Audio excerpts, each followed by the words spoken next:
Hi, I'm Pat Redding, Game Director for Splinter Cell Blacklist. Today I'll be taking you through the abandoned mill, and we'll look for a few different approaches for tackling this level. We'll be showcasing the three playstyles present in Splinter Cell Blacklist: the Ghost, the Panther, and Assault. First, we'll ghost through this section of the map, which means we'll take a silent, non-lethal approach and use the shadows as cover. We can tell by the goggle glitch that there's a tech enemy nearby. This enemy jams our visual signal, rendering our goggles useless for the time being.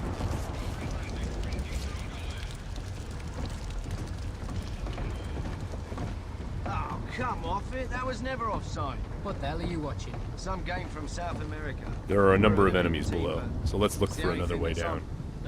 Bad football's better than no football, you ask me. The tech enemy's dangerous. If we get detected, he's also able to deploy recon drones, which can hunt us down and deliver an explosive payload.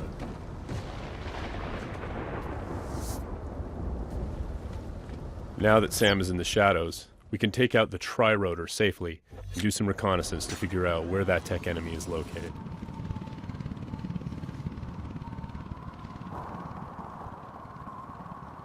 The tri-rotor is equipped with sonar vision and can access areas that are too dangerous or difficult for the player to navigate.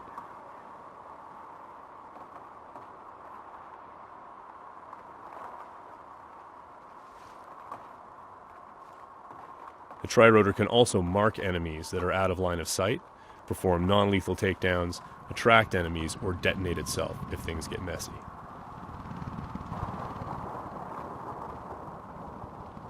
We have to be careful though. The tri-rotor makes noise of its own and is visible to enemies, so if we get caught, all hell will break loose. We've spotted our tech enemy hard at work on his laptop.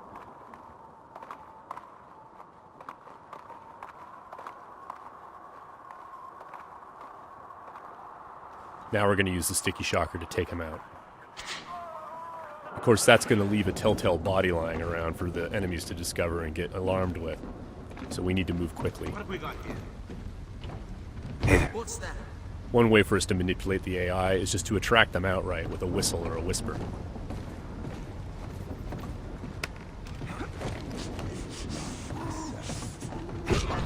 Another method that keeps our ghost score intact is to use sleeping gas and other non-lethal gadgets. Because this enemy is standing in the light, this is one way for us to slip past undetected. Stay alert. He's here somewhere. The game detects individual actions that fit within the Ghost playstyle or Panther playstyle or Assault playstyle and awards points accordingly. As always, Splinter Cell is a game about light and shadow and using it both to hide and as a weapon against the enemy. Sam can create shadows when he needs to. And as you can see, Sam's iconic night vision goggles are back. Our AI is dynamic, which means when they discover that things are disturbed or not where they're supposed to be, they'll come and investigate. Sometimes the player can use that for their own benefit.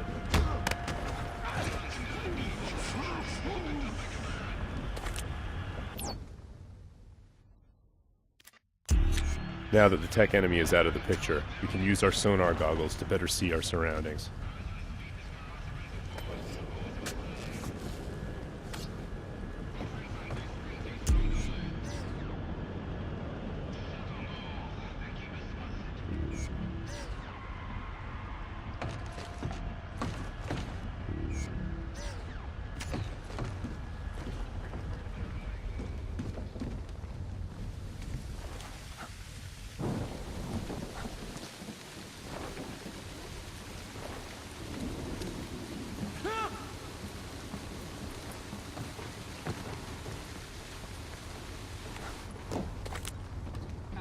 Still breathing.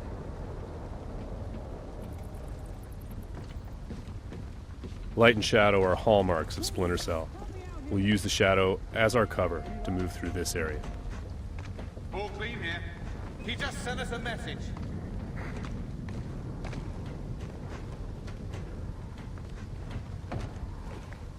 What's your back? We've got to be close. Come up now and I'll treat you gentle. I'm gonna sit tight right here. Now, we're going to go through the same area and take a slightly different approach. The approach of the Panther player. That was never offside. What the hell are you watching? This approach involves staying undetected, but striking lethally from the shadows and leaving no one standing. Bad football's better than no football, you ask me. Watch this lot long enough, you might change your mind, mate. That keeper there, he's not bad. Find 20 more When the like opportunity him, and presents you might itself, have a game. the Panther player will line up multiple enemies for a killing in motion finish.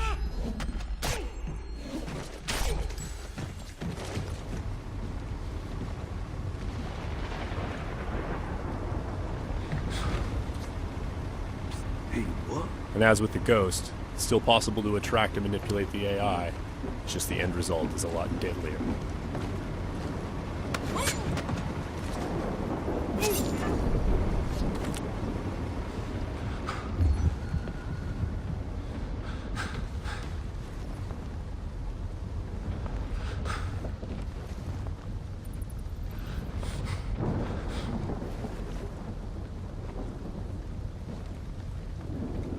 For the Panther, mark and execute is not only an opportunity for killing in motion, the opportunity to move into a close quarters kill is all part of a chain series of takedowns.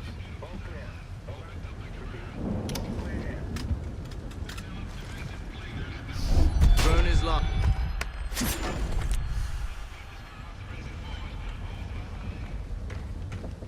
Now let's go through the same area a third time, this time to see how the assault player will handle it.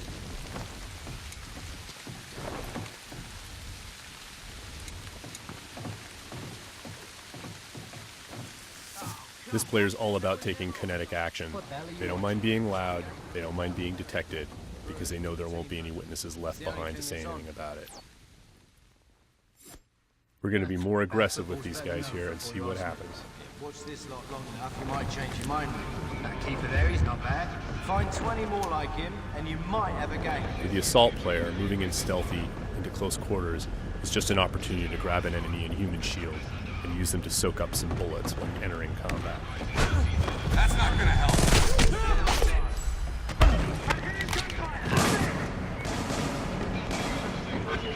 Last known position can be used to mislead our enemies.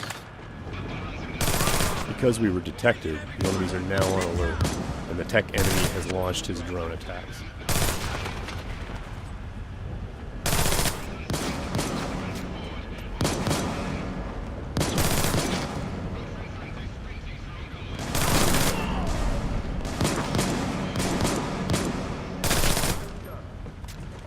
The gameplay in Splinter Cell is dynamic, meaning the AI gets a vote as to what happens next.